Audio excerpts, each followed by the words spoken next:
11 বছরের মেয়ে মাদ্রাসায় পড়তো, 6 মাসের আত্মহত্যা। জি জি। সেটা কিন্তু তোমাদের নেত্রকোনায় হয়েছে। মেয়েটা গরিব পরিবারের সন্তান। এই হুজুরের কি বউ নাই? আমার অবশ্যই আছে। হিসাবে প্রথমত তার বউয়ের কাছে যাওয়ার দরকার, যা দেখার দরকার যে আসলে তার পরিবেশ কি। কোনো বিচার নাই, কোনো কিছু করা লাগবে না। এরকম তো যেটা একটা দিয়ে হয়েছে দর্শন না, করছে অনেকটি হয়েছে। সেটা একদম কাইটা ফালায় দেওয়া হোক। সে যতদিন বেঁচে থাকবে লিঙ্গ সারাই পুরুষ।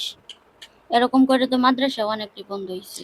এই যে মাজারের যে যারা মাজারে ভক্ত, তারা যে বলে যে মাদ্রাসায় বলাৎকার শিখায়, বর্তমান অবস্থা এটা। কিছু কিছু মাদার সেট ফজুর করতে লাগে, কিছু কিছু খানকি মাগির বাচ্চা করতে লাগে, দাড়ি টুপি রাখিয়া মাদার বোর্ডের বাচ্চারা এইসব কাজ করে। আর এই জন্য সবারই দোষ।